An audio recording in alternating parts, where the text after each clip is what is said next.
Robert Harris was a man known for his great success.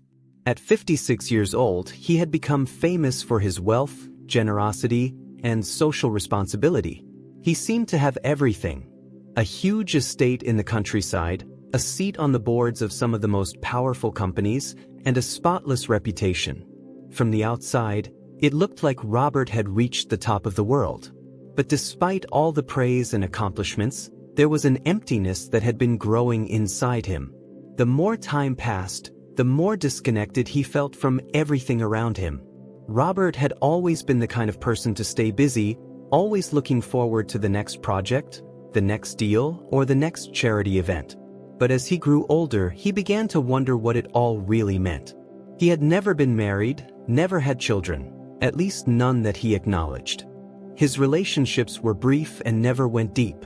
Robert buried himself in his work, taking on more responsibilities to distract himself from the nagging feeling that something was missing. But no matter how much he achieved, that feeling wouldn't go away. One chilly autumn afternoon, Robert's life changed. After a business meeting at his office, he decided to take a walk through the city. He enjoyed these moments of solitude, even though the streets were busy. It gave him time to reflect on his life and everything around him. As he walked, he noticed a young man sitting on the sidewalk. The young man had a cardboard sign asking for help. His clothes were worn and tattered. His face showed the struggles of someone who had seen too much hardship in too few years. Robert was about to keep walking, but something made him stop. There was something about this young man that caught his attention. He couldn't explain it, but he felt a connection to the boy. The young man, no more than 18 years old, looked up as Robert approached. Their eyes met, and for a moment, it felt like the world around them disappeared. The young man had the same piercing blue eyes as Robert, the same sharp jawline, and even the same small cleft in the chin that Robert had inherited from his own father. The resemblance was uncanny. Robert's heart raced. He stood there frozen, staring at the young man. It wasn't just the physical similarity that shook him, it was the way the boy looked at him, with curiosity and recognition, as if he, too, could sense some kind of connection. "Can I help you?" the young man asked, his voice hesitant. Robert blinked, snapping out of his daze. I'm sorry. I didn't mean to stare." "It's all right," the young man replied with a shrug, though his expression remained guarded. People stare all the time. For reasons Robert couldn't explain, he felt an overwhelming need to know more about this young man. It was as if fate had placed him in Robert's path, and now he couldn't just walk away. "What's your name?" Robert asked, his voice soft.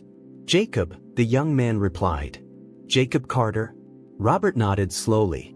"How long have you been out here?" Jacob shrugged again. "A couple of months, I guess. Been moving around trying to find work, but..." He trailed off, his expression darkening. "It's hard when you're just another homeless kid with no connections. No one really cares." Robert felt a pang of guilt at the boy's words. He knew the world was full of injustices, full of people who slipped through the cracks, but this felt different. There was something personal about this encounter. Something that made Robert feel like he had failed in some way. "Where's your family?" Robert asked, trying to keep his voice steady.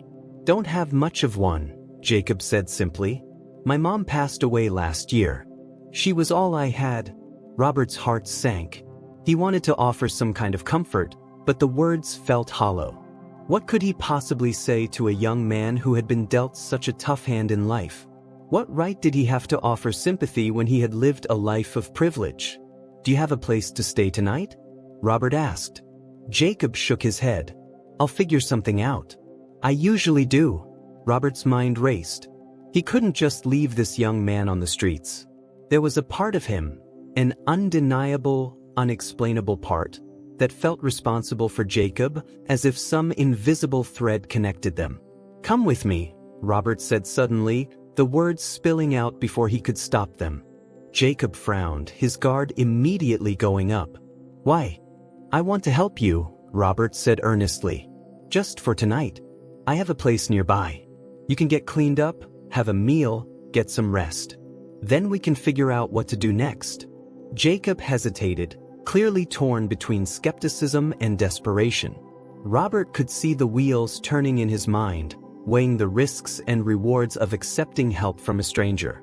"Look, I know this is weird," Robert added, sensing Jacob's reluctance. "But I swear I just want to help. No strings attached." After what felt like an eternity, Jacob finally nodded. "All right," he said quietly.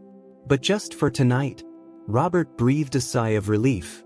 He hailed a cab, and the two of them rode in silence back to Robert's penthouse. As they stepped inside, Jacob's eyes widened at the luxury of the place. The marble floors, the floor-to-ceiling windows with a view of the city skyline. It was a far cry from the streets he had been living on. "You live here?" Jacob asked, his voice filled with awe. Robert nodded, feeling a pang of discomfort at the stark contrast between their lives. "Yeah," he said. "I do." Jacob didn't say anything more, but Robert could see the thoughts racing through his mind. He knew the young man was trying to make sense of why someone like Robert, someone with all this wealth, would take an interest in a homeless kid. Robert wasn't entirely sure himself. As Jacob showered and changed into some of Robert's clothes, Robert couldn't shake the feeling that this encounter was more than just a coincidence. There was something about Jacob that tugged at his soul, something that made him question everything he thought he knew about his own life. In the days that followed, Robert arranged for Jacob to stay in a hotel, gave him some money, and even started making calls to help him find a job. But all the while, Robert's obsession with the young man grew. The resemblance was too strong, too specific to ignore. Robert found himself fixated on the idea that Jacob was more than just a random stranger. There had to be a reason they had crossed paths. Finally, unable to shake the feeling, Robert made a decision. He asked Jacob if he would be willing to take a DNA test. Jacob was understandably confused. "Why would I do that?" he asked, suspicion creeping into his voice. "I don't know how to explain it," Robert said, his voice tinged with desperation. "But I think we might be related." Jacob stared at him, his eyes narrowing. "What? Like you think you're my long-lost uncle or something?" Robert shook his head. "No," he said softly. "I think I might be your father." The words hung in the air between them, heavy and impossible. Jacob looked at Robert like he had just said something ridiculous. "You're kidding, right?" he said, half laughing, half disbelieving. "I'm not," Robert said quietly. "I know it sounds crazy, but there's something about you, something that feels too familiar. I had a relationship years ago, before I became who I am now. It was brief, and I never knew what came of it. But I can't shake the feeling that you might be my son." Jacob stared at Robert for a long moment, his expression unreadable. Then, without a word, he nodded. "Fine," he said. "I'll take the test." The days that followed were agonizing for Robert. He couldn't focus on anything else. The thought that Jacob might be his son consumed him. He replayed the past in his mind, trying to piece together the timeline, wondering if it was possible that he had a child he never knew about. It seemed impossible, and yet the resemblance was undeniable. When the results finally came back, Robert's heart nearly stopped. The test confirmed what he had suspected all along. Jacob was his biological son. Robert sat in stunned silence, staring at the report in his hands. He had a son he had never known, a son who had grown up on the streets, while Robert lived a life of luxury and privilege. The weight of it was crushing. All the success, all the wealth, it meant nothing in the face of this revelation. Robert had failed. He had failed Jacob, and he had failed the woman who had raised him alone. That evening, Robert invited Jacob back to his home, determined to have the difficult conversation that had been looming over him since the DNA results came in. Jacob arrived, his expression unreadable, clearly unsure of what to expect. The two sat in the lavish living room, the air between them thick with tension and unspoken words. "I got the results," Robert began, his voice low and unsteady. "You're my son." Jacob didn't flinch. He had been preparing himself for the possibility ever since Robert had suggested the test, but hearing it said aloud was different. His jaw tightened, and he gave a slow, almost imperceptible nod. Yeah, he said after a long pause. I figured as much. Robert felt his throat tighten. Jacob, I didn't know. I swear if I had known. Jacob cut him off, his voice surprisingly calm. If you had known what? You would have been there for me? You would have stopped me from living on the streets? From watching my mom work herself to death just to make sure I had something to eat? Robert winced at the bluntness of Jacob's words. He had imagined this conversation going 100 different ways, but none of them prepared him for the cold, hard reality that Jacob had lived through. I'm sorry, Robert said, his voice barely a whisper. I can't change the past, but I want to make it right now. I want to be there for you. Jacob leaned back, folding his arms across his chest, his gaze steady. Make it right? You think money is going to fix this? You think just showing up now is going to erase everything? Robert shook his head, feeling more helpless than he ever had before. I don't know what will fix it. I just know that I want to try. For a long moment, neither of them spoke. The silence stretched between them, heavy and uncomfortable. Jacob stared at the floor, his mind clearly turning over everything he had just learned. It was clear that, despite his calm exterior, the revelation was shaking him to his core.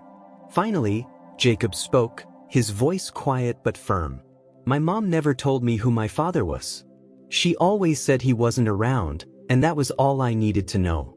So I didn't care. I didn't need a dad. But then she got sick, and we didn't have enough for the hospital bills.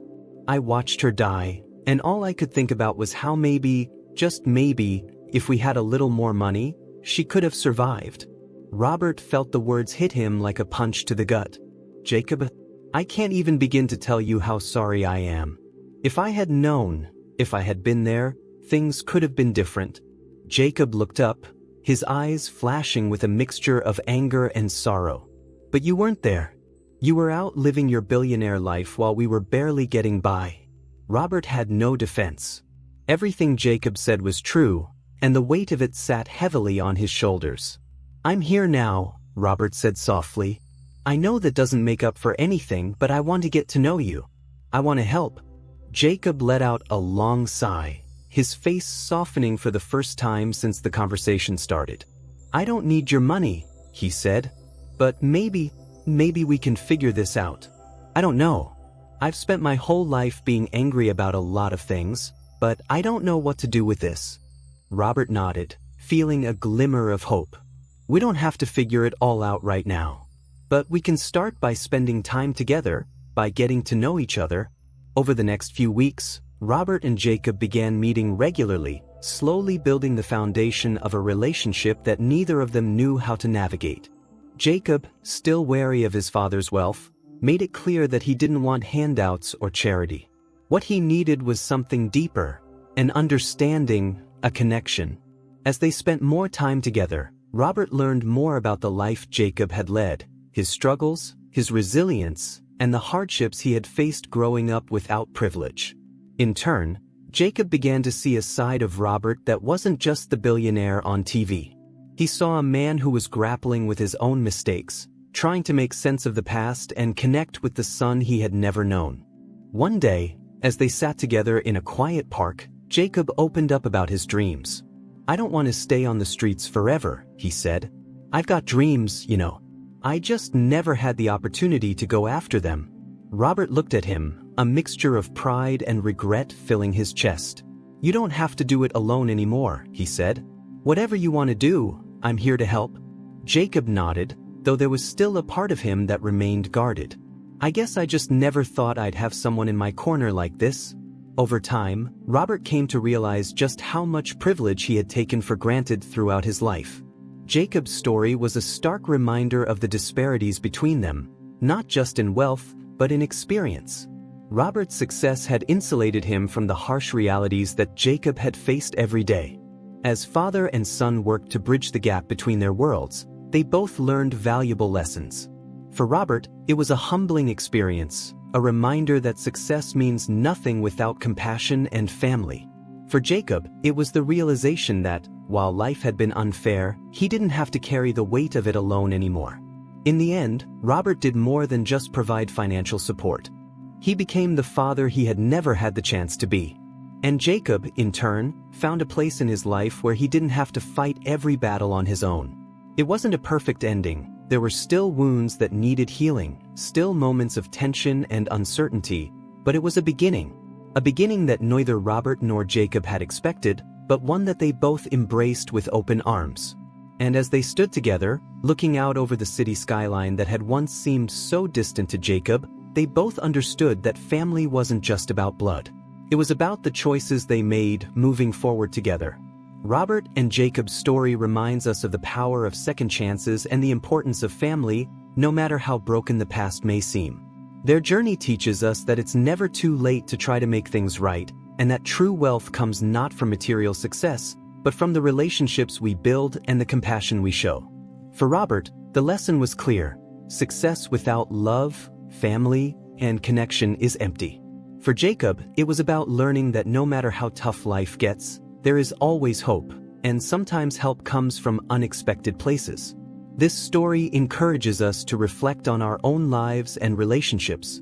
Are we valuing the things that matter most? Are we making time for the people we care about? No matter where you are in life, it's never too late to reconnect, forgive, or offer support to those who need it.